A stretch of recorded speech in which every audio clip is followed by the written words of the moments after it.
really appreciate you coming on. I appreciate you taking your time. This is cool.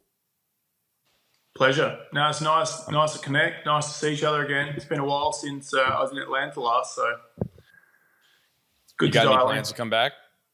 Hoping to come back sometime around October. So I've got a bit of a heavy travel schedule coming up the next couple of months, but ideally back early October. Hopefully connect with a few folks there, including your dad. Right on. Are you in Texas at all? I don't think so. Maybe the first couple of days I might be in Dallas and then heading up to NYC. So if we cross paths, that would be awesome. That would, I think yeah. Dates potentially 11 to 13 of October. Okay, yeah. We're in Austin, so that's a few hours south of Dallas, but still very cool. So I start off every podcast the same, get a better background of who I'm talking to. And I obviously know a little bit of your story, but what's the way I like to ask it is, how'd you get from where you started to where you are now? Okay. Feels like a long time ago. You can go as deep as you want, as far back as you want. Grew up, young guy, wrong side of the tracks. Similar story to a lot of folks. Broken family. We did it pretty tough. Always used sport as a bit of an outlet. Coming through school, found the routine of training and getting ready and then competing on the weekend. Just my kind of northern star or my real balancing point, even from a young age. Spent a lot of time on my own, kind of honing my Australian rules football skills. Then managed to kind of get on track and get drafted into the AFL, and was incredibly appreciative of that opportunity. Obviously, not that many kids get that opportunity, particularly as a 17-year-old. So in Australia, we finish high school and then you're straight into the big league. There's no college. There's no kind of conduit between the pros and the amateurs. So 17 years old, running around with the really senior guys, the best in the country, best in the world, given that we're the only country that plays the sport, right? That was cool, and learned a lot along the way as a young guy. Learned very early on to try and associate and spend time with those that I wanted to emulate. There's a couple of guys in the early days, guys Andrew Embley and Ben Cousins, who most of your listeners would have heard of, but they were real wholesale names in the competition. And started to learn really good habits from them, and started to really push myself beyond even my own expectations. And as I got older and started to associate with different people and learn something from each person, managed to keep moving forward. So came from very humble beginnings, played a dozen years in the Australian Football League, finished that, threw myself into the corporate world, knowing that football and sport was a finite existence. Also dabbled in Ironman and managed to get over to the Ironman World Championships in Kona a couple of times in my spare time whilst kind of forging a new corporate career. And then, found myself in the US actually. So did a couple of corporate roles in Oz straight out of football, and then bunkered down in Dallas, Texas, and joined a company called Jacobs. And, that's how you and I connected. Obviously worked with your dad for quite a few years now, almost 5. And moved back to Australia, Perth, Australia, during COVID. And here we are, man. That's kind of a very fast-paced version of the last kind of few decades. Yeah, very cool. I mean, that's definitely not a unique story. And I want to touch on the AFL and your time doing Ironmans as well. But first, I wasn't planning on this, but you talked about emulating people you wanted to be like, and finding those people that are where you want to be and emulating them. Do you have any lessons that stick out from those two guys or other guys like that who were in leadership roles, who were where you want to be? And during that emulation, is there any one or two lessons that you remember being like, oh, I need to do this and implement it into my life? Yeah, the first one I learned pretty early on was this. It's a bit of an anecdote, but the harder I work, the luckier I get. And I think sometimes we can rest on our background or the situation that we've been handed, and that can be an excuse for the outcome. And my learning early on was, particularly in professional sport, you're going to get dealt some pretty challenging hands, and they might come on a weekly basis, they might come on a daily basis, or they might even be, quarter by quarter in our game, given we play 4 quarters. And so one of the things I learned from those guys early was just keep pushing, keep working hard, and keep grinding. And I think one of the big differences I've noticed over my career is the difference between those that get to where they want to get to and those that don't. Is doing the things you don't want to do at the time. And we all it's easy to say, look, I'll just do it tomorrow or put something off. But those that kind of grind down and do the things that they need to do, even when they don't feel like it, are the ones that keep moving forward and getting to their goal. And I'm not saying kind of an elite mindset is for everybody. For me, at a young age, I realized that was something that was going to differentiate me. I wasn't super skillful. I was just someone that worked incredibly hard, knew what my role within the team was, and just kept grinding. Very cool. And I have similar experiences with my time in college baseball, just getting there as a freshman, sophomore, and seeing older guys do things that I felt would help me get to where they were or where I wanted to be. And it's definitely something that's unique to sport, in my opinion. Well, maybe not entirely unique, but just that connection, like right off the bat, you're on the same team and you immediately have these leaders that you can look up to, which is really cool. If most of the listeners on my end, I don't know if you're going to be able to get anybody to listen, but most of my listeners don't know what Aussie rules football is. Yeah. They were like me. I figured, Australia, rugby, all these things. It turns out Aussie rules football is a pretty big deal. So you want to break down the whole sporting dynamic? Yeah, well, it's our equivalent of the NFL. So it's the biggest game in the country, based on broadcast rights, attendances, membership. Our teams have over 100,000 members. Big games get over 100,000 people to each match. We play with an oblong ball, so oval shape, similar to an NFL ball. And you would have seen quite a few Aussies come over and be quite successful as punters. That's because we kick the ball a lot. Now, if I try and create a picture for people, when they watch it, they do think of rugby, and it's often referred to as a game that's very similar to rugby, albeit it has quite a few differences. We use our feet more like soccer, but don't kick the ball on the ground. We kick it in the air. Funnily enough, one of the sports, and people kind of laugh at me when I use this analogy, one of the sports that it's quite similar to is ice hockey, because the puck moves so fast and it moves in a 360-degree radius, and it's the same as a football. So there's no offside. You can run forward as far as you want as long as you bounce the ball. You can kick the ball backward, but you're always trying to score a goal. And then if you miss that goal, the opposition team brings it in and runs it down to the other end. So incredibly dynamic game. It doesn't move from one end of the pitch to the other. So you see huge impact and collision injuries. You see the ball moving around in the air, people taking quite spectacular marks. So it's one of those rules that even as a player, and I've grown up my whole life playing the game, I still don't know all the rules. I know them, but they're a bit grey, so left to interpretation with the umpires, which is much to the bane of the existence of many of our fans and players sometimes. But a friend actually that I met through Jacobs came over to Australia and watched his first Aussie rules game and had no idea, and he asked for a few tips. So I gave him the top 10, like our equivalent of tailgating, kind of get down and have a beer before the game, make sure you buy a scarf and a beanie and cheer hard. Use we, as you know, Australians have a lot of colloquialisms. We throw the Y onto the end of things. We shorten names, Jocko, Jono, Stevo. That's just how we are. So it's the same when fans are watching the game. Anyway, he came back and he said, look, I love it. I'm a fan for life. I recommend anyone that's based in the US that goes to Australia at least catch a game. And that's kind of what I say to people. The best way to understand the game in its totality is actually immerse yourself in a stadium and watch it. Goes for almost 120 minutes. Guys are running a half marathon during a game. They're getting tackled, smashed, getting back up. It's high scoring. You get 6 points for a goal and 1 point for a behind. We like to reward mediocrity in Australia. We actually get rewarded for missing. But yeah, man, hopefully one day you get down to Australia and I can take you for a game and you maybe go down the rooms and meet a few of the guys.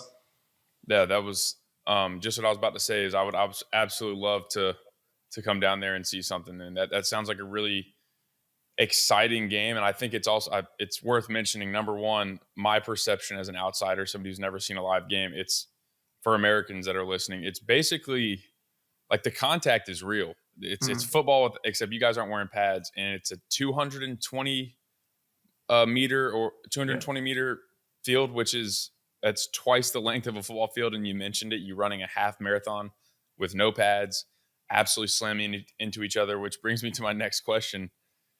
You, as far as I know, hold a record in the AFL. Is that correct? Oh, yeah. Not one I like telling too many people about, but yeah. You want to talk about that a little bit? Yeah. So, I'll start with the good record. I hold one record at my old club for the longest distance travelled in a match. So that's kind of cool, but that's not the one you're talking about. I hold another record. How long is that? It's just over 22 kilometres. So that's crazy. Yeah. The other record is the most surgeries ever by a player, and that's 32 surgeries. And when I say a surgery, that means going under anaesthetic, kind of in the doctor's suit. Not good, right? So a lot of knee injuries, elbows, shoulder reconstructions, compound fractures in my foot, a lot of compound fractures in my hand and arm, and a few other things. So it's a pretty brutal sport. We're going through a similar transition locally as to the NFL around kind of CTE and traumatic brain injury, and we've just had the first class action actually eventuate in market in the last 12 months. So following suit, incredibly sad for those players that get affected. Not my area of expertise, but that amount of contact, obviously, it links to some pretty poor outcomes. It's certainly something you see with football and UFC and really it's the reality of hitting people hard on an often basis and getting hit hard. I recommend everybody go look up like AFL hits or Beau Waters highlights, because that's what I did. My dad sent me a video. I'm like, it's a crazy sport. You're running, like you mentioned, half marathon. You're also you have to be strong enough to hit and to take hits. It's very interesting dynamic. And I know you played for the West Coast Eagles, correct? In Perth? Yeah. There's 8 teams, or how many teams are there total? 18. 18. There's two on the West Coast, 2 in South Australia, 2 in New South Wales, 2 in Queensland, and then the rest are in Victoria. So the league started in Victoria 150 odd years ago, and then it grew beyond what was called the Victorian Football League into the Australian Football League, and that included incorporating sides like the West Coast Eagles, Fremantle Dockers, which are in the west, and then a few other sides on the east coast. What was that like for y'all in terms of travel? I mean, I know Perth, as I know it as well, is one of the, if not the most isolated capital in the world. So I mean, that's probably a little bit of a travel nightmare. Yeah. So we play 22 games in a year, 11 at home and 11 away, and you travel 24 to 48 hours before that particular game. Your shortest flight's 2.5 to 3 hours, and that's to Adelaide, and then it's 3.5 hours across to Melbourne. It's a funny one because some people complain about the travel. As a playing group, we always relished the opportunity to spend more time with your mates, to form a closer bond. Eat together, you're in the plane together, you're like brothers. And when you run out in that field, you need to have that tight-knit mentality and that pact as a brotherhood to be able to go out and do the things that you're asked to do. And the game moves fast. You've got 17 other teams that want to finish above you, right? And so we used our home ground as a real cauldron and a place that people were quite intimidated of coming to. And then when we travelled, we tried to use our kind of unique travel circumstances to our advantage, that we just knew each other inside and out. Like I knew where someone was going to run because they were like kindred spirits. And there's different ways to look at it, right? And I think that's another lesson in life, is that your perception shapes reality. So for us, it's very easy to get frustrated that you're spending a couple of days away from home, or that you're on a plane quite a bit. the flip side is that you're getting weighted on hand and foot. You've got meals prepared for you, and you get to hang out with your best mates before you're about to go out and go into combat on a weekend. So we very much took that mentality, and that was enforced by our coach at the time, John Worsfold, who was one of the greatest strategic thinkers and one of the best value-driven leaders I've ever been exposed to. Very cool. I always love hearing specifically athletes talk about their coaches in that way and the impacts that they've had, because I'm sure as an athlete you've had coaches that you weren't super envious or respect. You didn't have the same level of respect, but there's obviously, like the man you just mentioned, you have a lot of respect based on what you just said. And that actually kind of helps me transition to the next question. You entered the league and won a grand final in one of your first couple of years, correct? Yeah, my third year. So I was lucky enough. I was youngest guy on the field. A grand final is like winning a Super Bowl for us. It's the equivalent. We have kind of millions of people tune in. Overall we had 100,500 people at the actual match, plus a couple of million kind of watching. It was a big thing. I was the youngest person on the field, just turned 20. So to put that in perspective, supposed to still be in college and running around, and it's a relatively high scoring game, Australian rules. So, some games are a bit like a basketball score, like 120 to 110 as an example. Our particular grand final was decided by 1 point.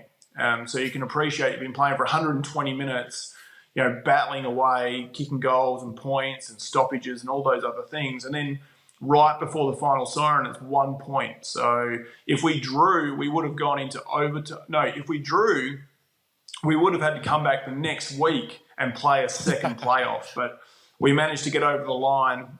The team that we won against, we actually lost against the year before. We lost by 4 points. So it was a good change of fate on our behalf. Very cool. I mean, that's something that the percentage of people that get to experience winning a major sporting championship is extremely small. So that's got to be, I'm sure that kind of set you up for things down your like path in your career, like being able to win and be a part of a team like that that's got that camaraderie and the, like you mentioned, kind of that brotherhood so early on, I'm sure helped you down the line. And I know that's not the only thing you won in the AFL. I did some research. The Jim Stynes Award, that's one of the other things you won. Do you want to dive into that? I think that's pretty cool. Yeah, man. So early on, I got some pretty solid injuries. I missed my second year of footy, and like you said, kind of, I try to emulate or associate myself with those that I wanted to be like or to learn something from, and grew up pretty challenging environment. Didn't have much, didn't want for much, but didn't have much. And then when I got this injury in my second year, I made a commitment to re-engage or engage with the community and make sure that I was giving back. It's a great opportunity as a young person to play Australian rules football. My mentality was always that the community effectively funds my salary because they're the ones that buy memberships, they're the ones that go and watch the games. So I was indebted to them. I'm indebted to the fans. I'm indebted to the Western Australian community and anybody that loves the game of AFL. Got really heavily involved in a few community initiatives. We got an initiative off the ground, which was just awesome, called Dig Deep Day, and that was one game a year. We'd sell these armbands that were branded West Coast Eagles, and that it was with association with the Cancer Council. And, really, really cool, incredibly successful. We ended up raising $1.5 million over a couple of years just by getting the fans to contribute, and we had different bands at service stations. And anyway, that kept going on, and was also involved as a non-executive director on a couple of not-for-profit boards, particularly focused around mental health and youth mental health.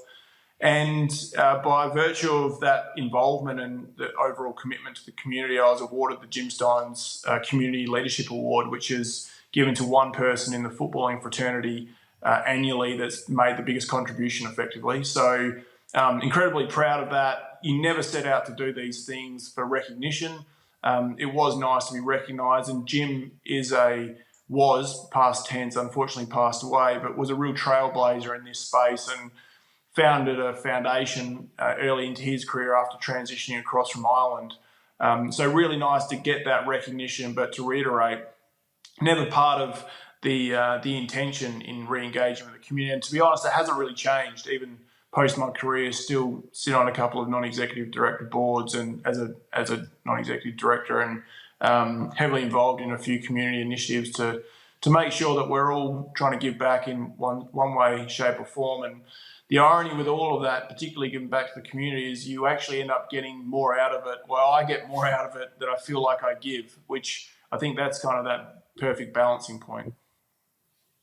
Totally. That's so cool. And I think the comment on like never setting out for that, if somebody did, which I'm sure people do, set out to actually get that type of award, I feel like people can smell it. It's almost like a needy desperation. And then they end up doing things that are almost counter to what the award really means. Mm-hmm. Like just sacrificing values and stuff. So I think that's really cool that we have awards like that in America, obviously, like for NFL and MLB. And you always remember those dudes, like a guy for the Eagles. I can't remember his first name, but which ironically enough, he played for the Philadelphia Eagles. Always he remember won these guys. Yeah. Well, no. Oh, I just remember seeing him.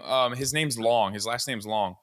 But I will always have respect for that guy because I know when I was younger, I remember watching a video about him winning this, whatever the award was in the NFL, and the things that he did off the field, sort of what you mentioned, in a almost debt of gratitude for the community, which is something that sports does because it's a communal thing, right? Like you have your city, you have your region, you come together and you play or you cheer for your team. You're part of that membership, I guess you guys call it. You actually sell memberships? Yeah, we sell a membership, so you can be a member that goes to every game, or you can be a member that goes to a handful of games. But it just shows your commitment. You get a pack, you might get a poster and a jersey and a few other membership cards. We often have stickers on the back of the car so people know that you're a member in a particular year, 23, 24. And yeah, it's a real, it is a community initiative. It's a way to bring people together. And I've always found sport as a great equalizer. So, a young guy growing up, it didn't matter whether you had money or not. You just had to front up on the field. Now, appreciate some sports with more equipment require bigger investment, like rowing as an example.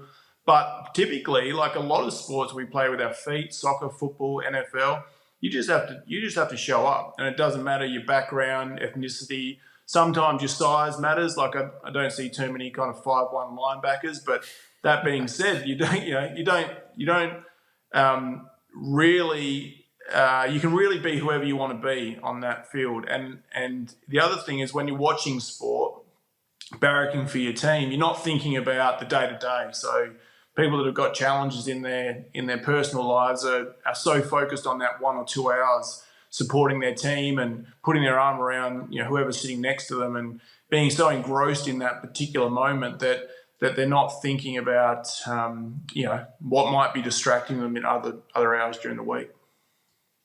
Yeah, the comment on the great equalizer, that's for fans and for players because the fan base, I guarantee you that all 100,000 people in the grand final match that you won weren't ideologically aligned entirely. They probably there are so many people that are so far on different points of the spectrum. And it's like that one common thing where you're like, oh, well we're West Coast Eagles fans. So forget that. Like we'll worry about that later. Right now, we're going to go ahead and root for our team, which is another really cool thing of sport. Yeah, 100%. And then I did a little more research. There's an award called a Robert Rose award. Awarded, simply put, it's the most courageous player in the league that year, I guess. And given what you said about the surgeries and the compact, that's not very surprising. But you want to touch on that a little bit? Yeah, so the Robert Rose Award, as you say, it's the most courageous player in the competition for a particular year. The cool thing about this one is it's actually peer elected. So we have what's called the AFL Players Association, similar to the Players Association in the NFL. One of the initiatives is the players vote on 3 different awards throughout the year, And then, the total votes are all tallied, each player gets one. And I was lucky enough to come out on top one year.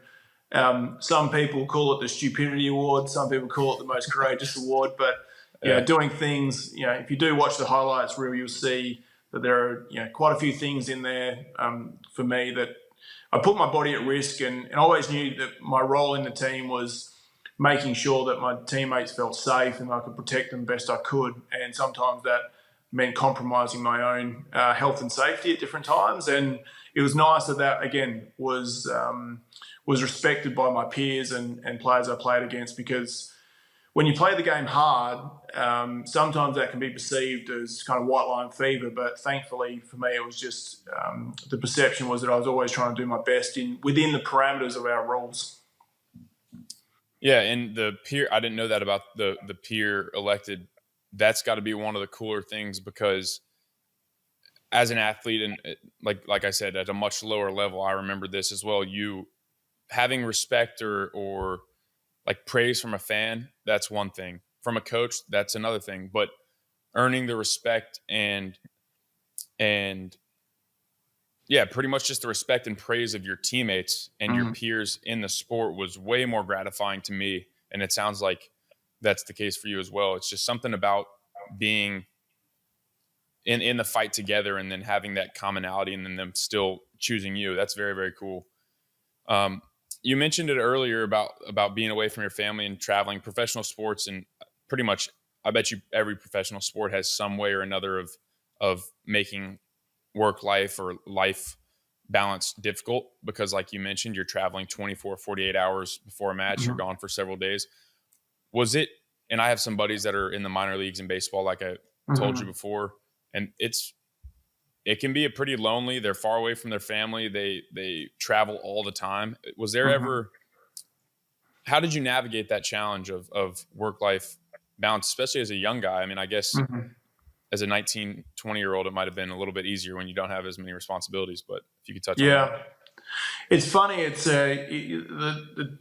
as a really young guy, it was just all in. So all I wanted to do was play professional sport. I knew what it took to be at the highest level. Well, I thought I knew what it took, and then I got exposed to more and more elite players and realised that they were operating at a higher level. So I just was always trying to push to get to that next level. So that takes a lot of time. It takes making sure that you've got your priorities straight. I never really liked the term sacrifices. So always tried to, again, your perception of something shapes your reality. So rather than thinking about sacrificing that I couldn't go to a birthday or that I had to be away from my family or whatever that might look like, I'd made choices. And those choices were designed to make me the best professional athlete I could be at that time. And being an athlete is a finite existence. So if you're really, really good in the AFL, you might play for a decade. If you're pretty good, you might play for 7 to 6 years. And if you get chewed up and spat out, you might play from 0 to 4 years. Now, I always had that in the back of my mind, that no matter how hard I go and how many things I miss, notwithstanding that they were informative years, so 17 through to kind of 28, 29, it was going to finish. And then I was going to get flexibility back, and I was going to be able to go and spend time with friends and family, and I could live wherever I wanted in the world. But at that particular time in my life, it needed my full investment in time and mental energy to be the best athlete I could possibly be. And the byproduct of that was that I was hopefully the best teammate I could possibly be. And then the byproduct of that is that I have no regrets. And so I finished my career somewhat cut short by injury, but not feeling at any point that I could have done more, or that I wish I, made different choices, or in some people's words, more sacrifice, because every decision I made was always geared toward me getting the most out of my body, contributing back to the club and the community best I could for that period of time, and ultimately trying to be successful on the field. I absolutely love what you just said. I've never heard that before. You don't make sacrifices, you make choices. I really like that, because like you mentioned, that's your perception. You can choose, oh, well, I'm missing out on something because I'm doing this. It's a sacrifice. No, I'm actually choosing this. I really love that. I've never heard that before. Yeah, you Um, can roll with it. it, You can roll with it. yeah, I'll be taking it. It's I'll give you patent. some credit I'm there. patent it. Yeah. So, I mean, you touched on it earlier, the Ironmans. And to me, like that's the Ironman culture world, the championships. Those, I was telling my brother yesterday that those are like, in terms of overall fitness, that's like arguably the fittest human beings in the world.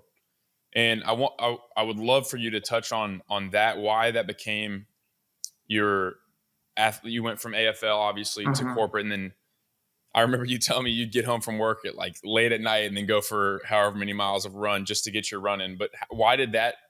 Why did you feel compelled to chase that, or like get involved in the Ironmans? Well, you almost said it yourself. Then you said these guys are some of the fittest guys on the planet.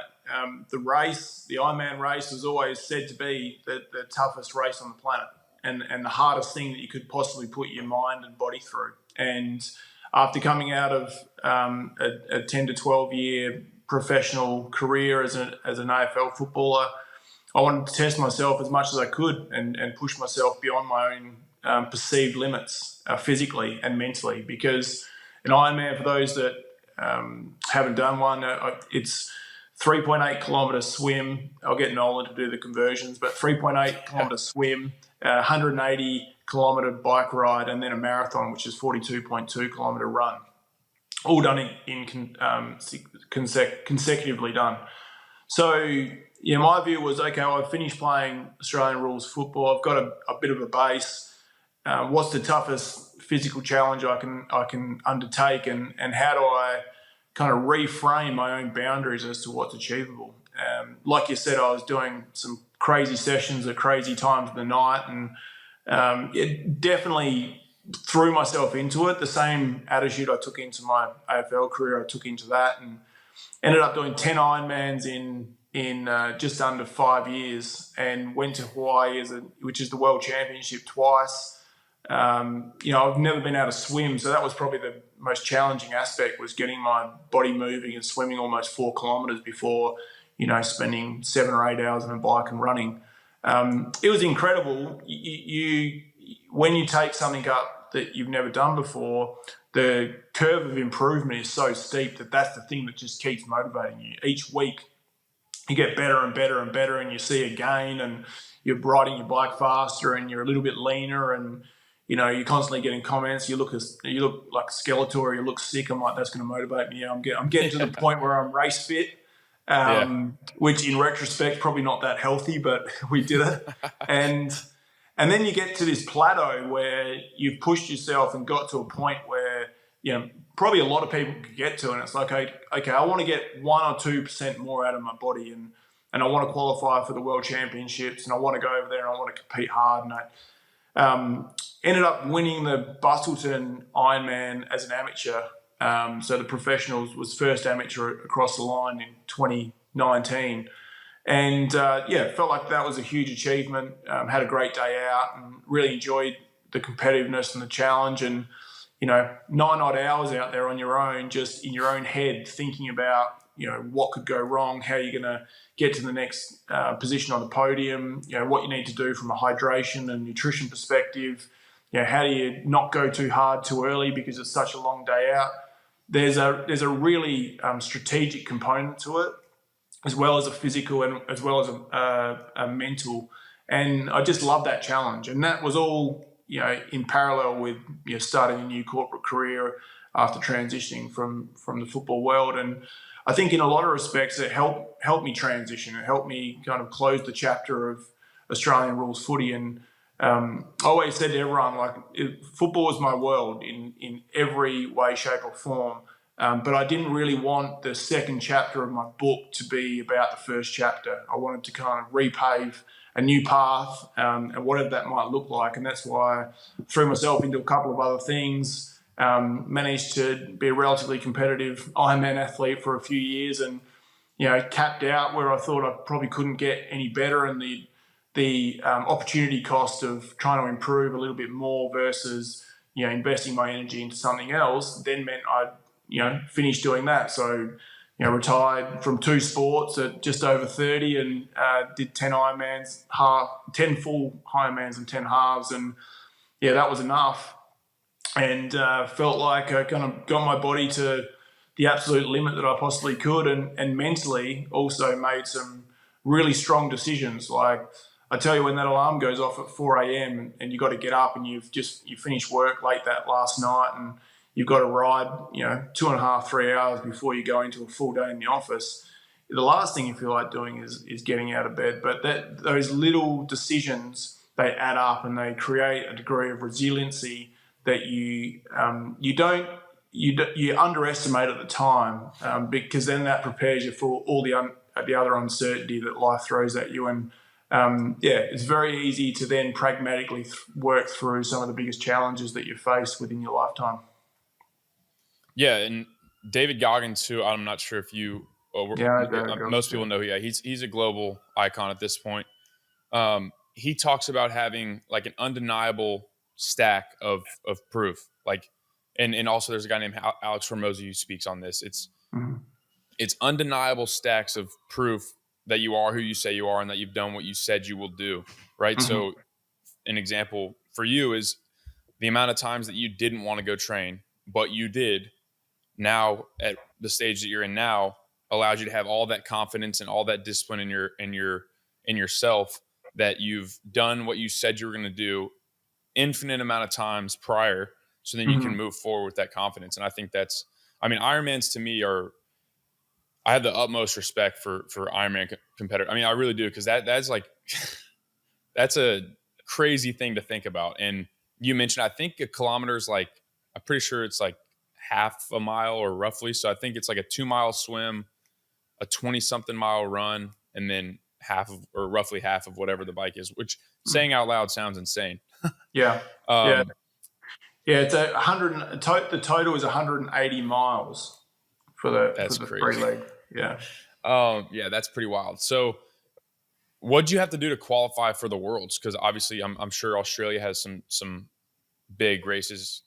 Given the Aussie rules, football and rugby sports, like America's got a lot of fat and lazy sports, right? You don't see a lot of NFL players turn into Ironman. Ironman, yeah. So there's I think there's 3 or 4 races in Australia, and then there's some in Asia Pacific, and so each race has a certain amount of slots, and then the slots are given by age group. So 30 to 34, as an example, 20 to 25, 26 to 30, 30 to 35, thereabouts. And then, so that age group, I was in the 25 to 29 age group to start with, and I think they got 2 slots. So you had to come in the top 2 in your age group in the race. And then 30 to 34, same, got 2 slots or 3 slots. So if you won your age group, you're an automatic qualifier for Kona. And then if you're in the top 2 or 3, you would normally get a spot. So typically for each race, you've got the best 30 finishes based on age group going. It's not just the first across the line, it's based on age group, which makes it even more competitive and more strategic. So you need to know, because you all start together. Everyone starts together. So then you have to know kind of who else is in your age group, where are they, can you get up and bike with them, or can you try and run with them, or if they go past you, what age group are they? People hide their bibs so you can't tell. Really? But yeah, man, it's a really interesting sport. It's very isolating is one thing, to be frank, because you're training 25 to 30 hours largely on your own, and there's not that many other people doing it as well. It's not like a huge community. So you're just out there pushing the limits on your own, trying to reframe and work through your own resiliency. Yeah, a lot of solitude in Ironmans. Mm-hmm. Yeah. And that's probably that. I would bet that's one of the biggest determinants for people not doing it, because a lot of people are afraid of solitude, man. It's tough to be out there by yourself with that long and that big of a challenge in front of you. And you mentioned something that I want to relate a little bit to, in terms of you didn't want the second chapter, the next chapter of your life, to be about the last one, and that transition, because the way that I think about it in your perspective was you went from a very, very high contact, very high aerobically challenging sport.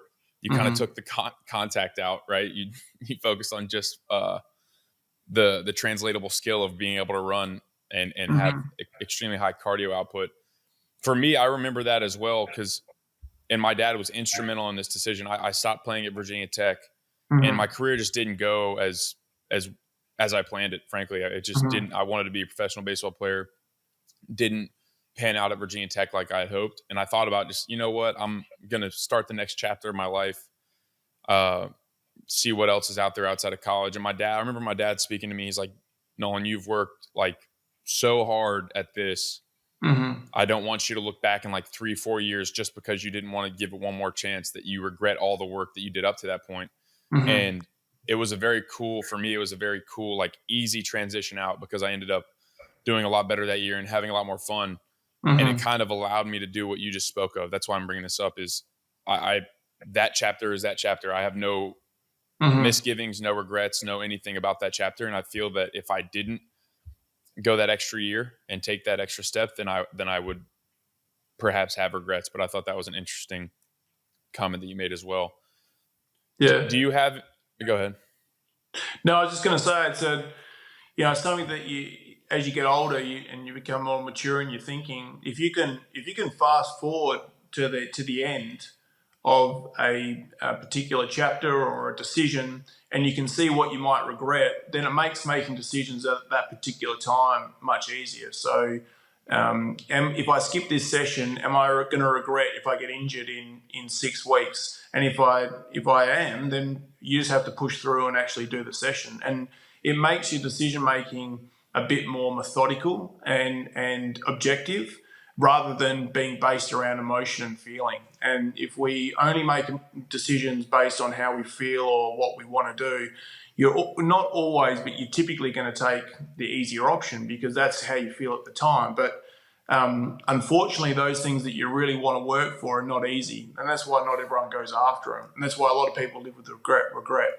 My personal mandate is I don't want to be that person, and it means that sometimes you live a quasi regimented existence, and in some people's eyes you might miss out on things. But it also means that when my head hits the pillow each night, I have no regrets with what I've accomplished within that day. Don't feel as though I've ever let myself down. There are some things you do differently, but you can always ground yourself in the process of that decision making. Yeah, knowing that you might have made the quote retrospectively wrong decision, but Mm-hmm. you've always done your best, and you know that Mm-hmm. for a fact. There's a Yeah. framework that I've seen, or actually, I mean, to speak on what you just said, discipline equals freedom. That's one of Jocko Willink's thing. Mm-hmm. Like that quasi regimen, that discipline that you exercise, it's so counterintuitive and paradoxical to most people, but in that lies your freedom. It Mm-hmm. creates more freedom. And another framework that I use in terms of making decisions, or I try to use, I don't use it all the time, but the idea that what decision right now would my 85-year-old self hope that I make? Yeah. Yeah. So it's like, would my 85-year-old self hope that I be lazy right now and miss this opportunity? Absolutely Mm-hmm. not. And whatever that is. So what decision would my 85-year-old self hope that I make is a pretty cool question to ask yourself. And just to wrap up the Ironman uh, discussion, was there any, like, do you have like any race in particular or any moments in particular that you remember like that stick out, that were either the most difficult, the most challenging, or the most surreal even?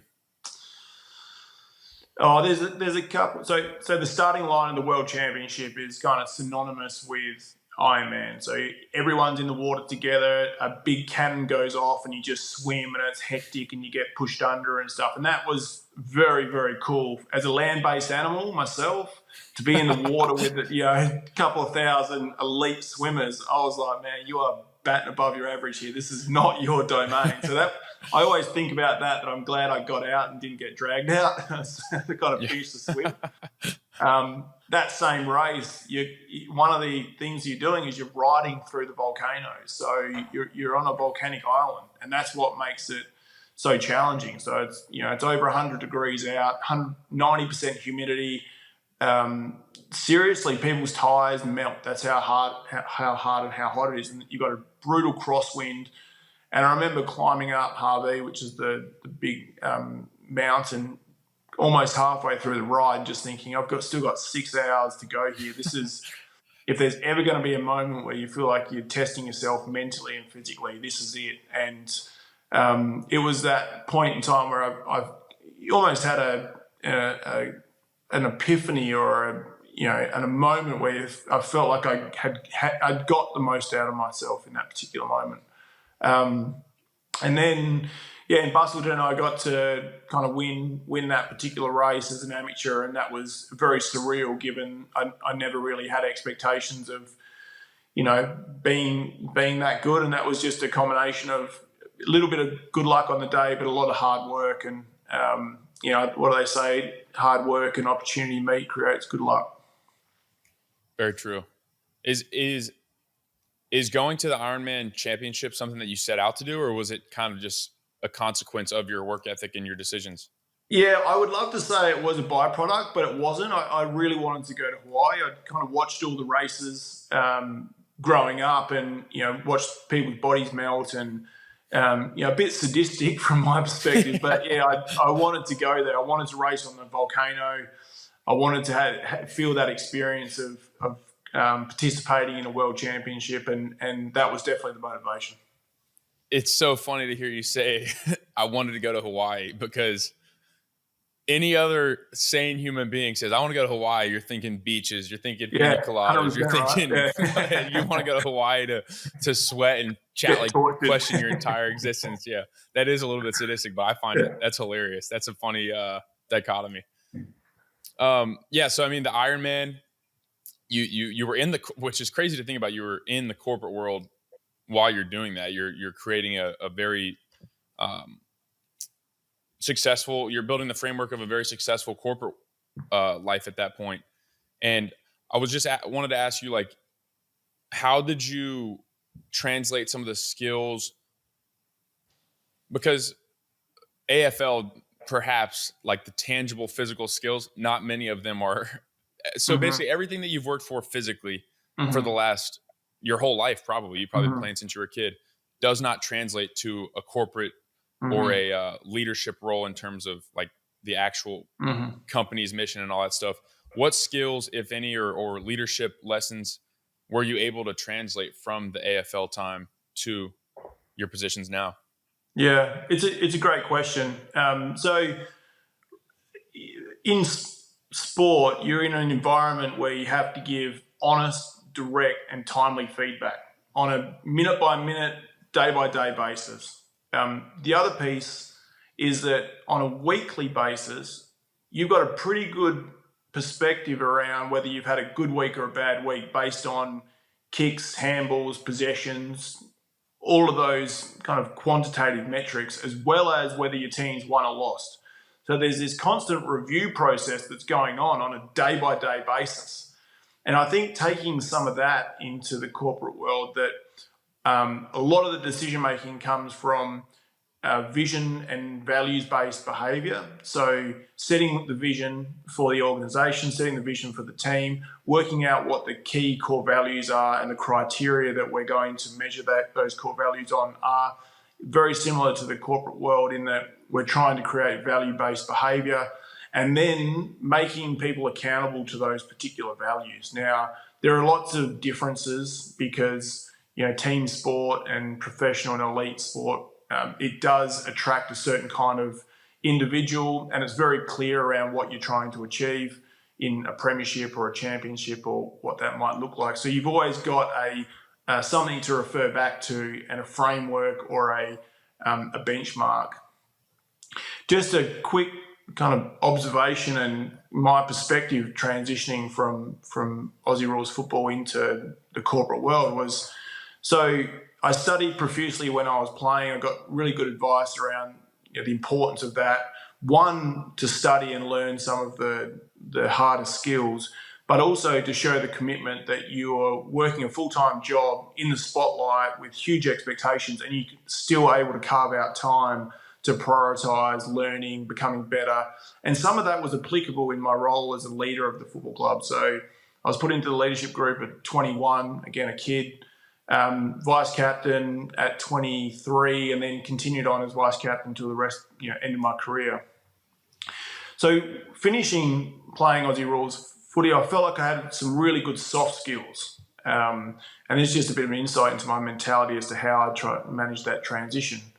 Felt like I had some really good soft skills. So good leadership, good presentation skills. You're dealing with the media, so you learn how to speak and talk shop and make sure that you're saying the right thing publicly, as well as trying to motivate your peers. Like you touched on before, I got recognised with a few different awards that highlighted that I potentially had that ability to motivate and create a cohesive kind of team environment. What I didn't have is I didn't have the decade of hard skills that some of my other folks that I might be competing against in particular roles had. So my view in my last 18 months of my career was to go and work at a capital or an investment bank, Azure Capital, and learn some of those really hard skills. And that takes, you have to swallow a tough pill because they're the equivalent of grads. So you've gone into an analyst role or a grad role, and I'm almost captain of the footy club here. I'm pretty well regarded figure in the Western Australian and Australian community in the sporting world, and I'm going in there doing grad work. Yeah. But I knew that if I could get that really good grounding that complemented the soft skills that I'd already learned, as well as leveraging the relationships that I had based on my sporting career, that there would be a much steeper curve coming out the other side versus somebody that had great hard and technical skills but didn't have those other softer skills, which often are easier to teach at a younger age. So I then spent another 2 years at an investment bank in Wesfarmers, which is Australia's largest conglomerate, working crazy hours and doing spreadsheet after spreadsheet, learning how to do macros and cash flow analysis. And it was in the MAD team, so mergers, acquisitions and divestment. So you're giving strategic advice around investment decisions that are going to guide their portfolio growth or contraction or whatever that might look like. Really dry work, mate. Like I'm talking, you've gone from doing the best job in the world to living in Excel. And so that was challenging. And from there, I kind of felt like I had a really nice complement of those hard skills required and the softer skills required to lead people. And where I've seen big gaps in leaders over time is that they've got great charisma or they can motivate people, but they don't necessarily understand the detail and they don't know how to do the work and they don't know how to roll their sleeves up when they need to. And alternatively, I've seen other people promoted through organizations that have great hard skills, but they don't know how to manage people and lead people and inspire people. So they refer in difficult times, they refer back to what they know. And that's just getting their hands dirty. And that's not necessarily what an organization needs when they're looking for a leader. So I felt like that complement of hard and soft skills was going to be a big step back at the time, hopefully almost like a rubber band effect, and then kind of propel over the top. Yeah, so you go from kind of one step back to go 3 steps forward. And then, I got headhunted for a chief revenue officer role a few years after that, and it was a really nice montage, required a really nice montage of skills that I had and managed to do okay, and then joined Jacobs in the current role I'm in now. And it's a very strategic decision to do that. Also had to swallow my ego, like I said at the start, that it wasn't easy being told what to do and almost being back at school and honestly definitely not being the smartest person in the room, asking as many questions as I could. But that took, in retrospect, again, that was a pretty brave thing to do at that particular time. But it feels like it's paid off in spades now, and I would definitely make that recommendation to others as someone's trying to craft their next decade or 20 years. Sometimes you need to take a step backward to go forward. I want to touch on that a good bit. That's a really interesting insight because you have, like you mentioned, you're a well-regarded figure in the world of sport, which in its own right can be almost on a pedestal above other industries and other jobs, right? So it's already high. And then if you're well regarded within that sport, it's a certain level of ego and praise that you're being like bolstered up by. And then to go work with some 22-year-old kid right out of college or something that's doing the same work as you, it definitely, I can see how that would be a real challenge, like Mm. a genuine challenge, because you're a captain on the team or a vice captain on the team. You've won a grand final. You've all these accolades, and to be sitting next to a young dude who's none of those things, but you're doing the same thing, that takes some serious foresight, I think. And my question on that regard is, to me, it seems like one of the most difficult things when you've been here in this role or this industry, and you take this step right here, and you're doing, as you mentioned, dry work to get that solid baseline, so then you can leverage these skills. How did you keep that framework in your mind? Like, how did you keep that long term vision when you're doing that incredibly dry work, working those incredibly long hours? There was two things. One is, and I've touched on this already, I was really firm in my belief that I didn't want the second chapter to be about the first chapter. So the last thing I wanted was to be commentating or to be in the media or reading news stories about my career and being nostalgic. I used to do this, I used to do that, and then in 10 years get replaced by a younger, more forward-thinking, progressive version of myself, and then me be kind of mid-40s and not have anything really to fall back on outside of 20, 25 years in the football industry. Because in the corporate world, technically, that's kind of where my peak earning potential should be. Should have kind of 10 to 15 years in the professional sporting world, plus 10 to 15 years of specific corporate experience. And then there's that really nice melting pot of capability, and boom, and then you've got another 15 to 20 years of that before retirement age, around 60. So the way I kind of worked through that was, and don't get me wrong, don't confuse aspiration with challenge. Like, everything I'm saying today was not done lightheartedly, was not easy, and not every moment was just peachy and bliss. There was some tough times where you're kind of sitting there going, have I made the right decision?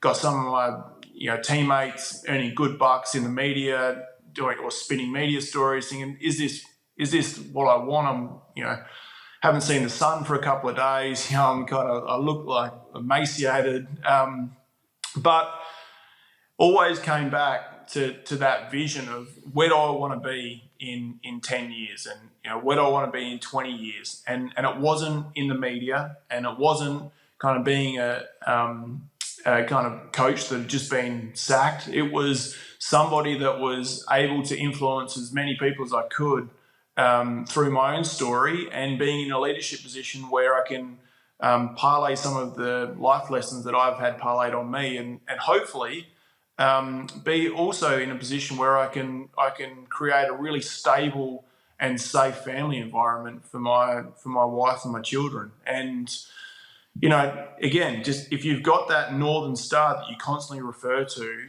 what is it? What's the vision, and what are the values that are going to get you there through those really difficult times? It doesn't necessarily make it easier, but it makes it clearer.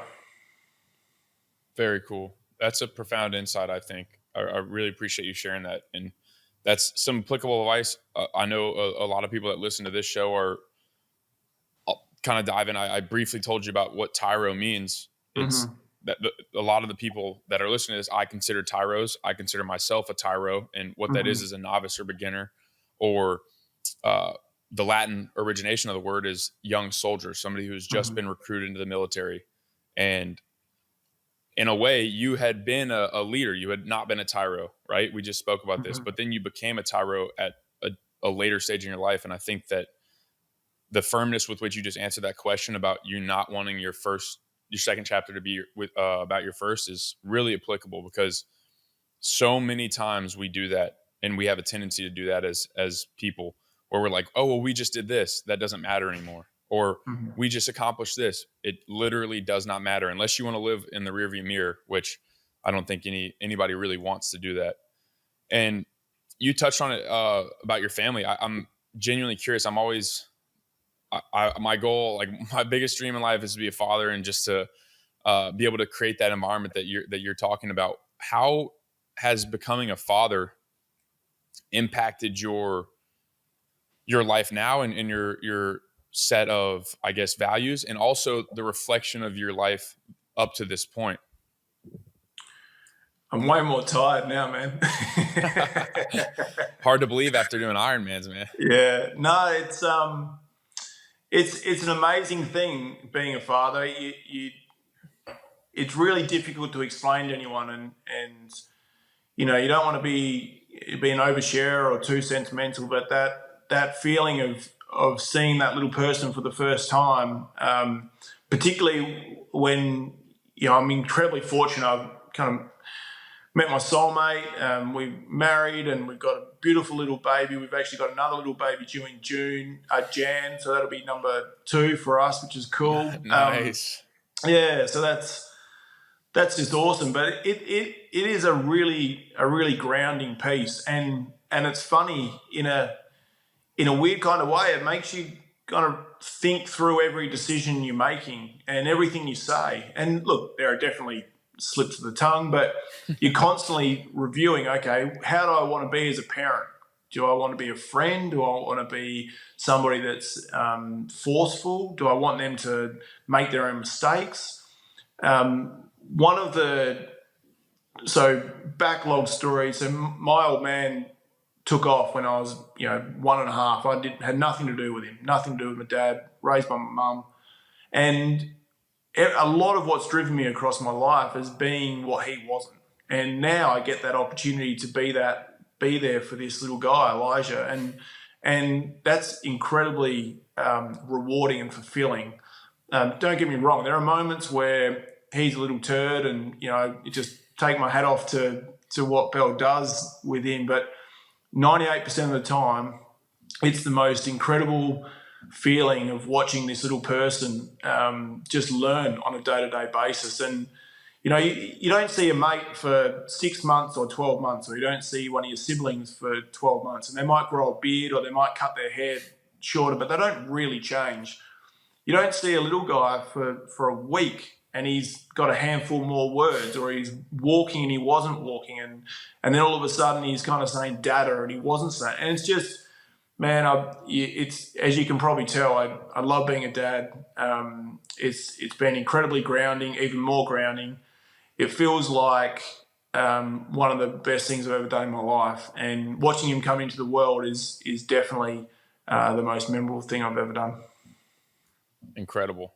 I think that is so cool. And I always remember my dad saying, you'll never understand until you have your own. Like when we get in an argument, or even if we were having a good moment, he's like, I love you more than you literally won't understand what it means until you have your own. And I just think I think it's so cool to hear you say that, man. I really do. I have the utmost admiration for you as a man, and to hear you say that about being a father is really, really cool and inspiring, frankly, for me. And I think hearing you say that at your point in life, knowing where I'm at in life, obviously not a father, it's almost those decisions that I'm making now, I can use that same framework. It's like, okay, well, because the decisions now will 100% impact myself 100%. and my family moving forward. Yeah. So it's almost another framework that's even more powerful, because family is everything, really. So it's like the most crystal clear lens that you can look through is that lens. It's like, okay, well, the decision I'm making now is going to impact my family. Will that be a good impact or a negative? I mean, we're right at an hour. I got one more question. I like to ask everybody. I told the guy I interviewed last night, or had a conversation with last night, about the fact that I heard this when I was very young in my collegiate baseball career, like first or second year. It's the $1 million question, more or less. What do you know now that, and this will be interesting coming from you, what do you know now that you wish you knew when you were 24? What do I know now that I wish? Or more Australian. Let me ask that in a more Australian way. What do you know now that you wish you knew when you were a 24-year-old bloke? Yeah, I don't know, mate. 13, 14. Yeah, 27. I would say two things. One is that patience is a virtue. So when you're 24, you wanted everything yesterday, and sometimes you have to wait. And sometimes those little steps that you're taking are going to get you closer, and they don't feel like they're moving you in the right direction, but they are. So as long as the locomotion is in the right trajectory. You're getting closer and closer. The other piece, and this is a bit of a corny line, but failure can't deal with perseverance. So it doesn't matter how it feels in that moment. If you just keep on keeping on, get back on the horse, and that's in all aspects. So they're probably two things. I think in some senses I knew that failure couldn't deal with perseverance, but even as a kind of an older man and a father, that's something that I'd love to instill into my family, that you just got to find a way to persevere. Beautiful. Well said. I got to tell this story too. I remember you came to Atlanta. We went to a concert. We hanging out at the house, having dinner or something. Yeah. And you said, well, I was like, yeah, I'd be down to come to Australia, come to Perth. And he's like, yeah, man, you can sleep in my outhouse. I'm like, well, dang, Beau, in America, that means bathroom. And he's like, that's what it means in Australia too. I'm like, dang it. But no, that always made me laugh. I think that's a funny story, but I would absolutely love to come down there and see what life is like, and definitely catch a game, man. That sounds very, very interesting. Yeah, no, you're absolutely welcome, man. Like I said to you, anytime you want to come and bunker in, I'll put you in the outhouse, no problem. Yeah. Very cool. Well, I appreciate your time, Beau. This has been a real pleasure. Good on you, Nolan.